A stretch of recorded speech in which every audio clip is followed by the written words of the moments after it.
Hey guys, welcome back to another movie review. So last night I saw Christopher Nolan's The Odyssey, and here's my spoiler-free review.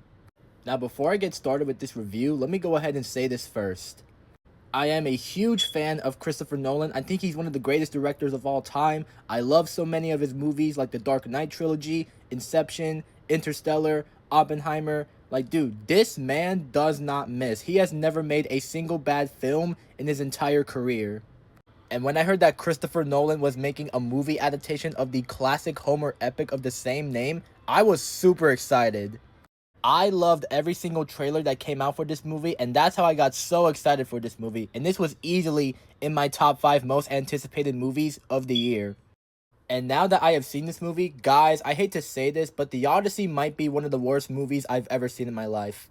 Is what I would say if I was a complete idiot, because oh my goodness, guys, Nolan has done it again. He has created an absolute masterpiece. Not only do I think this is the best movie of the year so far, this movie might be up there with Oppenheimer as my second favorite Christopher Nolan movie of all time.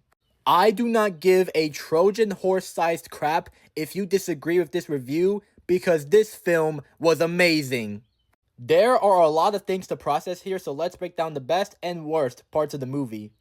The first positive for this movie is the performances from the insanely stacked cast of Hollywood A-listers. I thought the cast was great and everybody brought their A game to this movie. Nobody phoned it in and gave a bad performance. Matt Damon is great as Odysseus, and Tom Holland is amazing as Telemachus. In fact, I would even go as far as to say that this is Tom Holland's best acting performance outside of Spider-Man. Anne Hathaway is phenomenal as Penelope, and she's definitely coming for that Oscar next year because she was fantastic. Robert Pattinson is incredible as Antinous, and he does a great job getting you to dislike the character. And this might be one of the greatest villain performances of all time because Robert Pattinson continues to prove why he's one of the best actors of this generation. John Leguizamo really surprised me as Eumaeus, and every time he appeared on screen, he just absolutely steals the show. And I thought the rest of the supporting characters like John Bernthal, Zendaya, Charlize Theron, Lupita Nyong'o, and Elliot Page were great as well. And by the way, to the people who were hating on Elliot Page and Lupita Nyong'o's castings, yeah, how stupid do y'all feel now? Because these two did an incredible job in this movie. Even with the amount of screen time they had, they still gave great performances. Another positive for this movie is the visuals and cinematography. This might be one of the best looking movies I've ever seen in my life because the visuals and cinematography are absolutely breathtaking. The way this movie is shot is just absolutely perfect, and every single frame in this movie was just so beautiful to look at. Another positive for this movie is that it is the perfect mix of fantastical and grounded. I love how this movie fully embraces the mythological and fantastical elements of the story while also being grounded at the same time, and Nolan pulled those elements off so extremely well.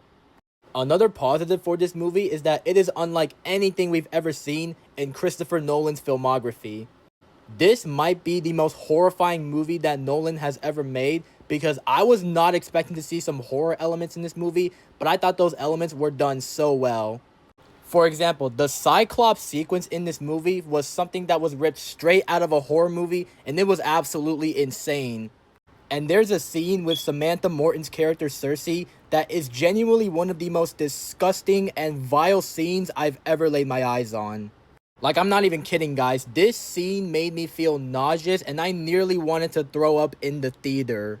Trust me, you'll know exactly what I'm talking about once you go see this movie. Another positive for this movie is the action. I thought the action was very fun to watch and it was very bloody and brutal too. Another positive for this movie is the score by Ludwig Göransson. I thought the score was absolutely incredible and it had me feeling like I was levitating out of my seat. And Ludwig Göransson just continues to show that he is one of the greatest composers of all time. Another positive for this movie is Agamemnon. Agamemnon is by far one of the greatest aura farmers in all of fiction, and shout out to Benny Safdie for giving such a great performance as the character.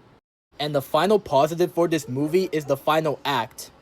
I'm not lying to you guys when I say the final act of this movie is one of the most insane and best final acts to a movie I've ever seen in my life, and it had me on the edge of my seat.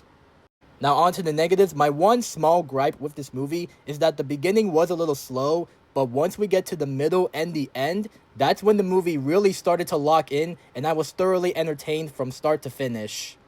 Overall, I had a great time watching this in the theaters. I thought this was an amazing epic from Christopher Nolan, and if you're a huge Nolan fan like me, I highly implore you to go watch this movie on the biggest screen possible because it is a must-see cinematic event that you definitely don't want to miss. And the rating I would give for this is an easy 10 out of 10. But anyways, yeah, that's my review for the Odyssey, and thank you for watching. If you want to see more reviews like this, follow me for more. Peace out.